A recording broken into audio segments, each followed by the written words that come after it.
இப்போ எல்லா இடத்துலையும் பார்த்தீங்கன்னா டிவிகே மாநாடு. இப்போ பட்டி தொட்டி ஃபுல்லாக பேசிக்கிட்டு இருக்க ஒரே பேச்சு டிவிகே மாநாடு. சரி, ஓகே, டிவிகே மாநாடை பற்றி நம்மளும் கொஞ்சம் பேசுவோம். டிவிகே மாநாடு ஆரம்பிக்கும் போது கொடிக்கம்பம் விழுந்ததை நிறைய பேர் பார்த்துருப்பீங்க. இந்த கொடிக்கம்பம் விழுந்ததுக்கான முழு காரணம் ஒரு சின்ன பிழை தான். சாதாரணமாக ஒரு பொருளை நம்ம வாங்கி அதை வண்டியில் கட்டிட்டு வீட்டுக்கு கொண்டு போகணும் அப்படின்னா நம்ம 2-3 விஷயம் யோசிப்போம். ஒரு கயர் போட்டால் போதுமா, இல்லை 2 கயர் போடலாமா, இல்லை எக்ஸ்ட்ரா ஒரு கட்டுக்கம்பியை வச்சு கட்டிட்டு போயிடலாமா, இந்த பொருள் சேஃப்டியாக வீட்டுக்கு போய் சேருமா, இல்லை இடையில உடஞ்சிருமா, விழுந்துருமா, டேமேஜ் ஆகிருமா, இதெல்லாம் நம்ம யோசிப்போம். இதே தான், அதாவது ஒரு கிரேன் கிட்டத்தட்ட 100 அடிக்கு மேலே இருக்கிற ஒரு கம்பம், அந்த கம்பத்தை தூக்குறதுக்கு ஒரு கிரேன் போதுமான்னு கேட்டால் கண்டிப்பாக கிடையாது. 2 கிரேன் இருந்திருக்கணும். அந்த கம்பத்துக்கு ஒரே ஒரு பெல்ட் மட்டும்தான் போட்டிருந்துருக்காங்க. அதை எல்லோரும் பார்த்துருப்பீங்க. இந்த ஒரு பெல்ட் மட்டும் போதுமான்னு கேட்டிருந்தால் கண்டிப்பாக கிடையாது. குறைஞ்சபட்சம் 2 பெல்ட் 3 பெல்ட் போட்டிருந்துருக்கணும். ஸோ இந்த 2 வாகனம் 2 கிரேன் இருந்திருந்து பெல்ட்டும் எக்ஸ்ட்ராவாக ஒரு 2-3 பெல்ட் போட்டிருந்தாங்கன்னா இந்த விபத்து நடந்திருக்குமான்னு கேட்டால் கண்டிப்பாக நடக்கிறதுக்கான வாய்ப்பே கிடையாது. இதை மேற்கொண்டு மேற்பார்வையாளர் பார்த்துருந்துருக்கணும். அதில் மிஸ் பண்ணிட்டாங்க. 1. 2வது, அதுக்கப்புறம் பார்த்திங்கன்னா கொஞ்சம் சிறிது நேர இடைவெளியிலேயே அந்த லைட் ஃபோக்கஸ் விழுந்ததையும் பார்த்துருப்பீங்க. இந்த லைட் ஃபோக்கஸ் ஏன் விழுந்ததுன்னா அஜாக்கிரதையான ஒரு வேலைப்பாடு தான். இதை மேற்கொண்டு எப்படி பார்ப்பாங்க அப்படின்னா, ஒரு கட்சியோட மாநாடு நடக்கும்பொழுது இந்த மாதிரியான அசம்பாவிதங்கள் நடக்குது. இதை எப்படி பார்க்குறாங்க அப்படின்னா, எடுத்த உடனே தடைக்கல் மாதிரி தான் இதை பார்ப்பாங்க. இதுக்கு அடுத்து நம்ம பேச வேண்டிய ஒரு மிகப்பெரிய விஷயம், 4 மணிக்கு தான் மாநாடு ஆரம்பம். ஆனாலும் மக்கள் ஒரு ஆர்வத்தில் ஒரு தலைவனை பார்க்குறதுக்காகவோ, இல்லை அந்த தலைவன் ஒரு சினிமா ஆக்டராக இருக்கான்றதுக்காகவோ, ஏதோ ஒரு காரணத்தை முன்னிட்டு அவங்க கொஞ்சம் ஏர்லியாகவே, அதாவது முதல் நாளே வந்திருக்காங்க. இந்த மாதிரி வருவாங்கன்னு யாரும் எதிர்பார்க்கல, ஆனால் எதிர்பார்த்துருக்கணும். ஏன்னா ஏற்கனவே ஒரு மாநாடு முடிஞ்சிருக்கு. ஸோ இது 2வது மாநாடுன்றால முதல் மாநாட்டில் எந்த மாதிரியான மைனஸ் இருந்தது அப்படின்றத நிறையா யோசித்து இந்த மாதிரியான விஷயங்களை கொண்டு வந்திருக்கணும். அந்த 2வது மாநாடு நடக்கும் பொழுது விஜய் அவர்கள் அறிவித்த ஒரு சில விஷயங்கள் இருக்குது. அதாவது குழந்தைகளை கூட்டிகிட்டு வராதிங்க, அதுக்கப்புறம் பார்த்தீங்கன்னா ஒழுக்கமான முறையில் கடைபிடிங்கன்னு சொல்லியிருந்தாங்க. இது 2யுமே வந்தவங்க பார்த்தாங்கன்னு பார்த்தா கண்டிப்பாக கிடையாது. இப்படி எல்லாத்துலேயுமே கிடையாதுன்ற மாதிரி தான் நிறையா விஷயங்கள் இருக்குது. ஆனாலும் இதில் நம்ம யோசிக்க வேண்டிய ஒரு விஷயம், கூட்டம், கட்டுக்கடங்காத கூட்டம், வாகன நெரிசல், ஏகப்பட்ட கூட்டம், கண்ணு கட்டின தூரம் வரைக்கும் கூட்டம். இவ்வளவு கூட்டத்தில் ஏகப்பட்ட பேர் பார்த்தீங்க அப்படின்னா அந்த வெயிலில் மயக்கம் அடைஞ்சு இறப்பு எனக்கு தெரிஞ்சு 2ன்னு நினைக்கிறேன். ஏன்னா ஒருத்தர் சக்கியமங்கலத்துக்கிட்ட இறந்துருக்காரு, இன்னொரு வாலிபர் மூச்சு திணறனால வாகனத்தில் ஏற்றிட்டு போகும்போதே அவங்க ஊருக்கு போகிற வழியிலேயே ஒருத்தர் இறந்துருக்காரு. இந்த மாதிரியான விஷயங்களை ஃபஸ்ட்டே முன்னெடுத்திருக்க வேண்டிய ஏற்பாட்டாளர்கள் இதெல்லாம் கவனிச்சிருக்கு. ஏன்னா இப்போ நாளைக்கு ஒரு விஷயத்தை நம்ம பண்ண போகிறோம்னா இன்றைக்கே அதை பற்றி ஒரு சில விஷயங்கள் யோசிப்போம். அந்த மாதிரியான விஷயங்களை அவங்க யோசிக்காமல் விட்டது எதில் முடிஞ்சிருக்குன்னா 2 பேருடைய மரணம். அது தவிர பார்த்திங்கன்னா நிறைய பேருடைய அலைச்சல், மன உளைச்சல், அதுக்கப்புறம் பார்த்திங்கன்னா கேலி கூத்தாகிற சூழ்நிலைக்கு ஆயிடுச்சு. இப்போ ஒரு கொடியேற்றம் அப்படின்றது ஒரு மாநாட்டோட கொடியேற்றம், அதுவும் ஒரு கட்சியினுடைய 2வது மாநில மாநாடு அப்படின்ற பட்சத்தில் அந்த மாநாட்டுக்கான முக்கியமான விஷயங்களை முதல்லையே செஞ்சுருக்கணும். விடிஞ்சா மாநாடை வச்சுக்கிட்டு கம்பம் ஊன்றதெல்லாம் முக்கியமாக தவிர்க்கப்பட வேண்டிய ஒரு விஷயம். கம்பம் நடுறதெல்லாம் பார்த்தீங்க அப்படின்னா கிட்டத்தட்ட ஒரு 4 நாளைக்கு முன்னாடியோ 5 நாளைக்கு முன்னாடியோ அந்த கம்பத்துக்கான எல்லா பாதுகாப்பு ஏற்பாட்டையும் வச்சுக்கிட்டு நம்ம பண்ணியிருக்கோம்.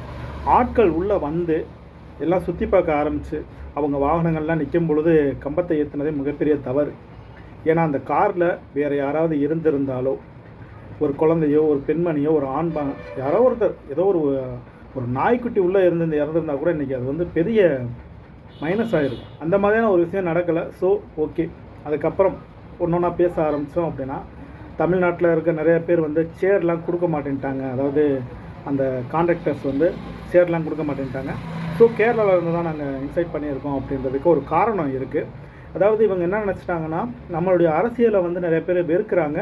அந்த வெறுக்கிறதுனால தான் இவங்க நம்மளுக்கு உதவி செய்யலை, அதாவது எதிர்க்கட்சியோடைய அழுத்தத்தினால அவங்க நம்மளுக்கு உதவி செய்யலைன்னு சொல்கிறது ஒரு பக்கம் இருந்தாலும், இப்போ மீட்டிங் முடிஞ்சதுக்கப்புறம் பார்த்திங்கன்னா ஏகப்பட்ட அந்த சேர்ஸு, அங்கே இருக்க ஃப்ரேம்ஸு, அந்த நடைபாதை எல்லாமே டேமேஜ்.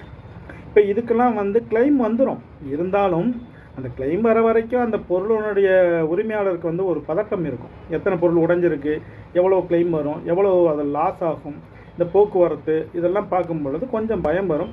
ஸோ அதுக்காக கூட நம்ம கான்ட்ராக்டர்ஸ் வந்து அவாய்ட் பண்ணியிருந்திருக்கலாம், ஒரு சிலர் வந்து அவாய்ட் பண்ணியிருக்கலாம். இதுவும் ஒரு காரணமாக இருந்திருக்கலாம்.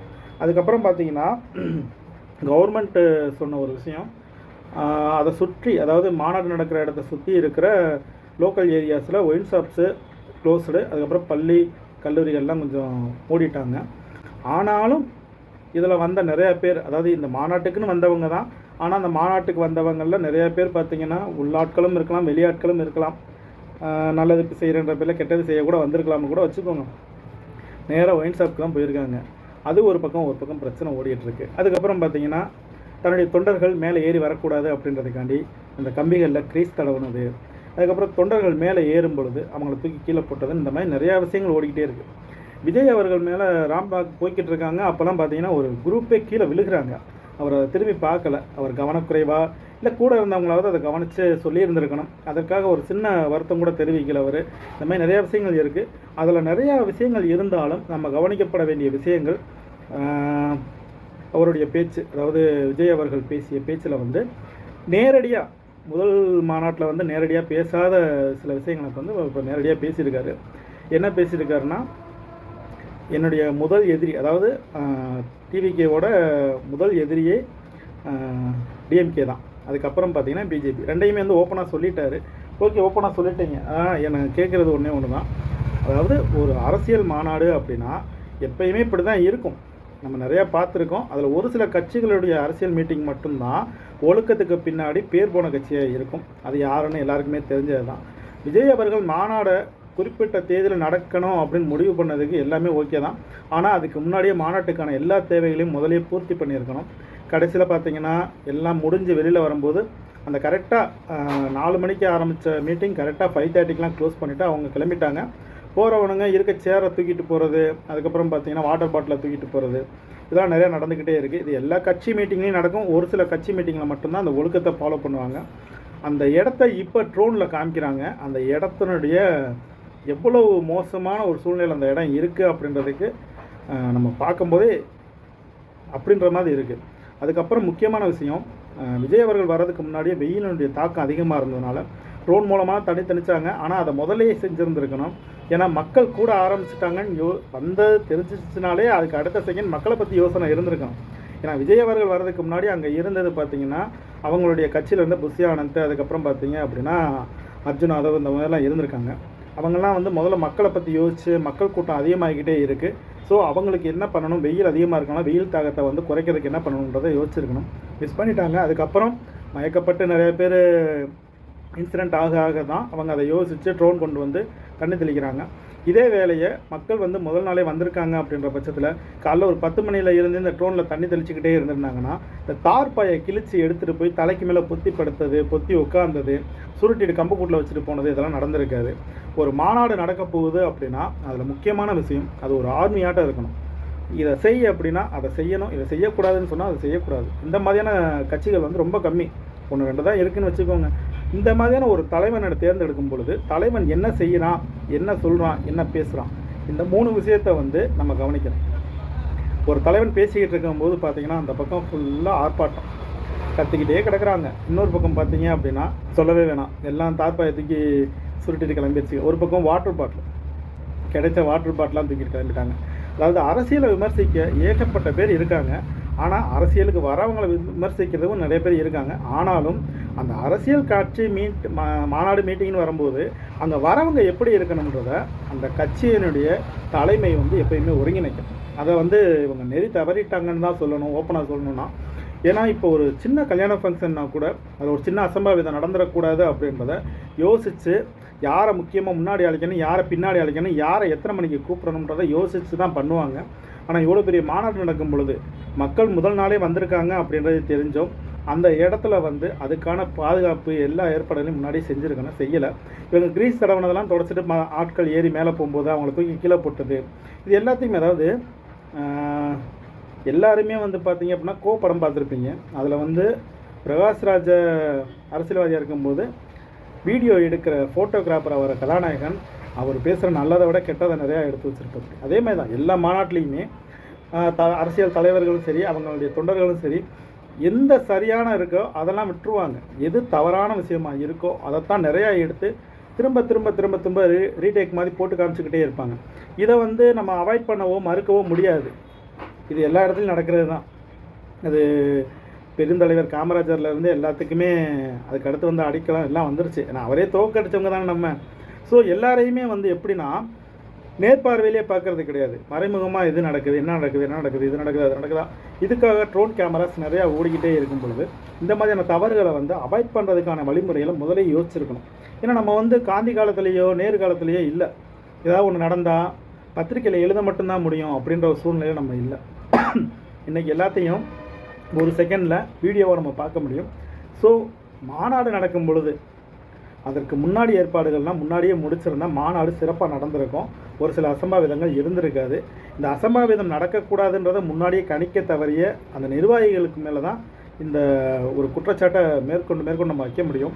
ஏன்னா ஒரு தலைமையாக இருக்கவர் அவங்களுக்கு கீழே இருக்க நிர்வாகிகளை கண்டிப்பாக வாட்ச் பண்ணே இருக்கணும். இந்த மாதிரி மக்கள் முன்னாடியே வந்துட்டாங்க அப்படின்றத இன்ஃபார்ம் பண்ணியிருக்கணும். வந்த மக்களை வெல்கம் பண்ணி அவங்களுக்கு சேஃப்டியான இடத்த ஒதுக்கி கொடுத்து அந்த வெயில் தாக்கத்துலேருந்து கவனித்து எல்லாத்தையுமே மேலே இருக்க தலைமை சொல்லி கீழே இருக்க நிர்வாகிகள் கேட்டிருக்கணும். நிர்வாகிகளும் அதுக்கேற்ற மாதிரி ஒத்துழைச்சி வேலை பார்த்துருந்துருக்கணும். எல்லாத்தையுமே முதல் நாளே செஞ்சு மறுநாளே மீட்டிங் முடிக்கிற மாதிரி அந்த 1 மணி நேரம் 1.5 மணி நேரம் மீட்டிங்க்கு இவ்வளோ பணம் செலவு பண்ணி இவ்வளோ தூரம் செஞ்சு கடைசியில் பார்த்திங்கன்னா அந்த மீட்டிங் முடியும் பொழுது எல்லா பொருளும் உடஞ்சி ஒன்றும் இல்லாமல் ஆகி அவ்வளவும் வேஸ்ட்டாக கிடக்கு. இதில் இவங்க வைக்கிற குற்றச்சாட்டு என்ன, அதாவது டிவிகே சைட்லேருந்து என்ன குற்றச்சாட்டு வைக்கிறாங்கன்னா, இது மேக்ஸிமம் பார்த்தீங்கன்னா எதிர்க்கட்சிகளுடைய சதி. எதிர்க்கட்சி ஆட்கள் உள்ளே வந்துட்டாங்க, அவங்க தான் இந்த மாதிரி நிறையா பொருட்களை உடைச்சது, இந்த கேன்லாம் தூக்கிட்டு போனது அவங்க தான், சேர்த்துக்கிட்டு போனது அவங்க தான்றாங்க. இருக்கலாம், எதிர்க்கட்சிக்காரவங்க இருக்கலாம், இல்லாமலாம் இல்லை. ஏன்னா எதிர்க்கட்சி இன்றைக்கி இல்லாத இடமே கிடையாது. எல்லா இடத்துலையுமே எதிர்க்கட்சி இருக்கும். இல்லை டிஎம்கேவாக இருக்கலாம், இல்லை ஏடிஎம்கேவாக இருக்கலாம், இல்லை பிஜேபியாக இருக்கலாம். ஏன்னா இவங்க எல்லோரும் சேர்ந்தது தான் பொதுமக்கள். கட்சின்றது தனி இல்லை, பொதுமக்கள் தானே. ஸோ பொதுமக்களுக்குள்ளே எல்லா கட்சிக்காரங்களும் இருக்க தான் செய்வாங்க. அந்த இடத்துல நல்லது கெட்டது எல்லாத்துக்குமே பொறுப்பேற்க வேண்டியவங்க நிர்வாகிகளும் தலைமை மட்டும்தான். ஸோ நெக்ஸ்ட்டு மீட்டிங் நடக்கும் பொழுது, அடுத்த மாநாடு நடக்கும் பொழுதாவது இந்த மாதிரி நிறையா விஷயங்களை யோசித்து ஒரு மாநாட்டுக்கு தேவையான எல்லா விஷயத்தையும் முடித்ததுக்கப்புறம் மாநாட்டுக்கு ஆட்களை உள்ளே விடுறது நல்லதுன்னு நினைக்கிறேன். ஏன்னா எடுத்த உடனே ஆட்களை உள்ளே விட்டு அந்த காரில் ஒரு சின்ன அசம்பாவிதம் நடந்திருந்தாலும் இன்றைக்கி அந்த மாநாடு நடந்திருக்குமா அப்படின்றது ஒரு பெரிய கேள்வி. அதனால் அதுக்குள்ளே ஒரு ஃபேமிலி இருந்திருந்தால் இன்றைக்கி என்ன இருக்குன்னு யோசிச்சு பாருங்கள். சிம்பிள். ஸோ யாராக இருந்தாலும் சரி,